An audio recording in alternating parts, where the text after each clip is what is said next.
Hello, welcome back. I'm Mike Still. This channel is all about learning languages and in doing so, better understanding different countries and cultures wherever they may be. You saw the title. Today we're learning Japanese through using anime cartoons, animation. So we're going to watch a cartoon, we're going to pick out some phrases. I'm going to talk to you about how I use cartoons to learn Japanese and to study languages in general. You've probably seen my video translating Arabic cartoons. Well, today we're watching Japanese cartoons. None other than Golden Boy Episode 1, English sub. So I've got English subtitles, which makes it really easy, and all I've done is I've listened very carefully for short, simple sentences, which I can then use with the help of Google Translate to look at the meaning of those words. So straight in with the first one then. This is 41 seconds in. The main guy in this story is a guy called Kintaro Oe. Oe? Yeah, Kintaro. And he's 25 years old and he goes around and he works from job to job and he learns life lessons along his way. Every job he does, he learns something new. He alienates people, but then he impresses them, and he's a very smart, intelligent guy. And it's a funny show. Someone recommended it to me right back in the first few days. Right at the beginning, listen to this. Now, the English subtitles here say, "My name is Kintaro Oe." Now, I always learn to say or introduce yourself by saying "Watashi wa Mike desu" or "Mike desu," for example. Now, he says something different. He says "Ore no no wa Oe Kintaro," and his name is Kintaro Oe. So he's put the Kintaro and the Oe back to front, which is one interesting thing. And he said "Ore no no wa Oe Kintaro." Ore no no wa Oe Kintaro. Ore no no wa Oe Kintaro. And I've understood that as a way of saying my name is blah blah blah. So "Ore no no wa Mike." "Ore no no wa Mike desu." Maybe not this. Not sure about that one. Next up is this, 332. Now he's on his bike, he's just had a crash, someone's crashed into him, he's got his face in the dirt like this, he's eating like a banana skin. You can hear him kind of vomiting almost. And then this girl comes up to him and says, and the English subtitles say, "Are you okay?" So I'm watching this, I'm going, oh, daijoubu must mean "are you okay?" I didn't know that, I'll write it down and I'll add it to my vocab list.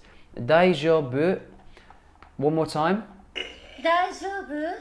Nice and easy, right? You can see how we're doing this now. We're looking for the short, simple phrases, not the long, complicated, complex structures, but the simple ones. 20 seconds later, she asks him, "Are you hurt?" Keiga nai. And with a little bit of Googling and using Google Translate, which, by the way, very cleverly uses or can recognize English letters. So we've got to type in is keiga, K-E-G-A, what you hear, keiga nai. And then it will tell you that that means like injury or hurt or something like that. So already we've got a good few new words. Next up.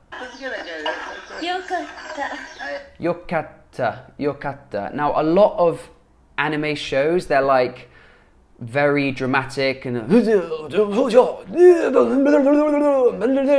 the voice is very difficult to actually be able to hear what's going on.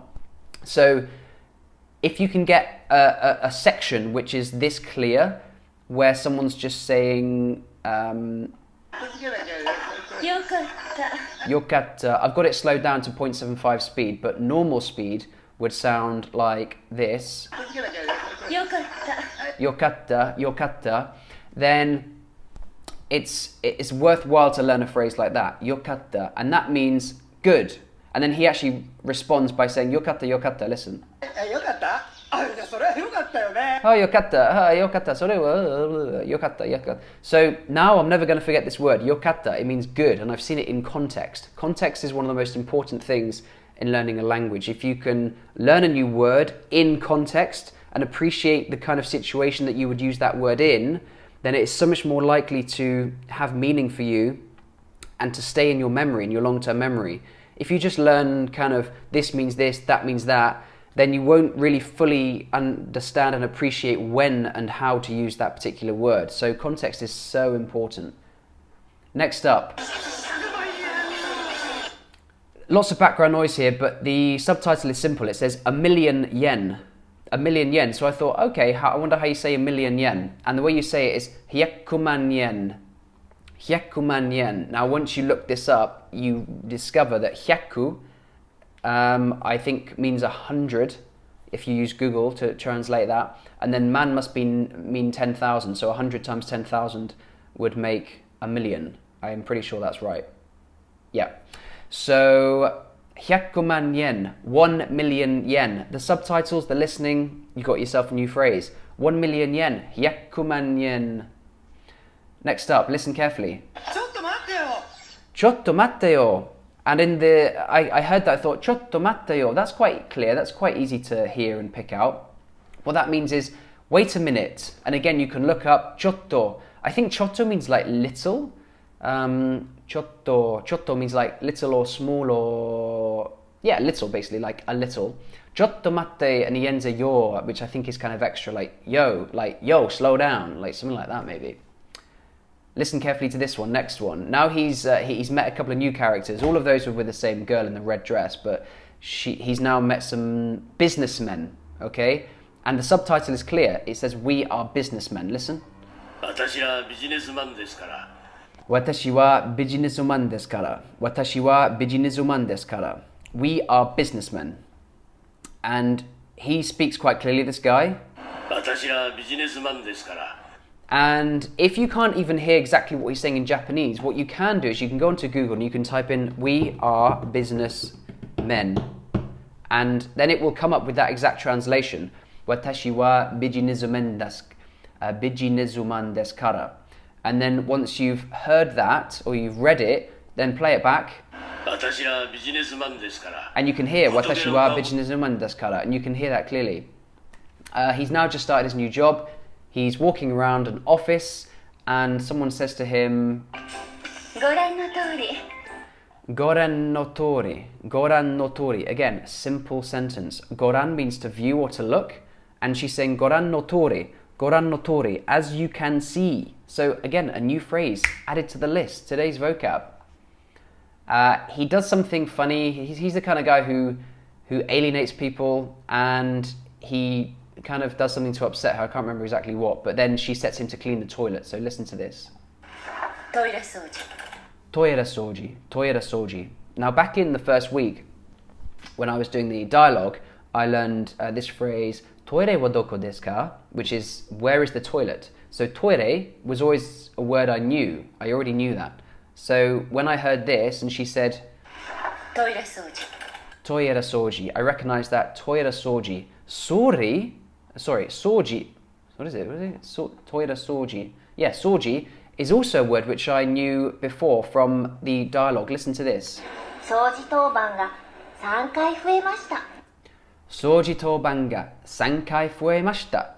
Soji toban ga 3回増えました.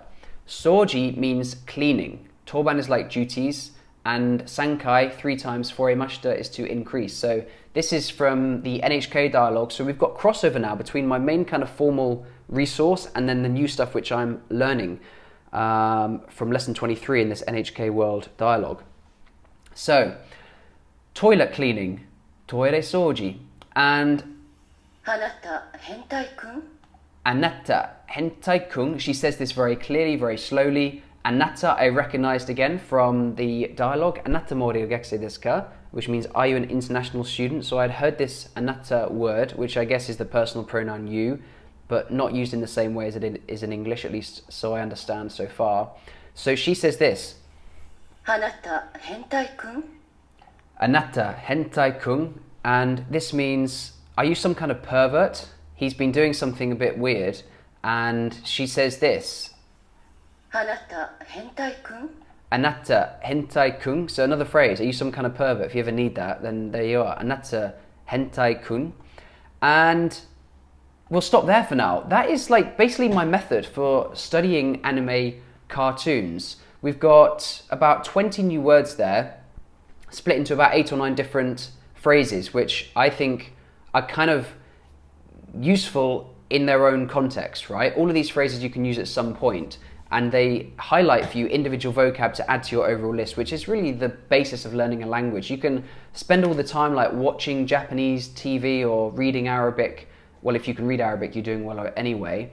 But unless you're actually learning words each day and memorizing them and holding them and then using them and being able to regurgitate them, really you're going to be struggling to make that next stage of progress where you've got thousands of words in your head, which ultimately is the goal. So that's how I study using Japanese cartoons, and I think we'll leave it there. I will see you all again tomorrow for day 13. Yeah, we're on day 12 now. So I look forward to seeing you then. Until next time, mata ashita. Bye bye. Bye.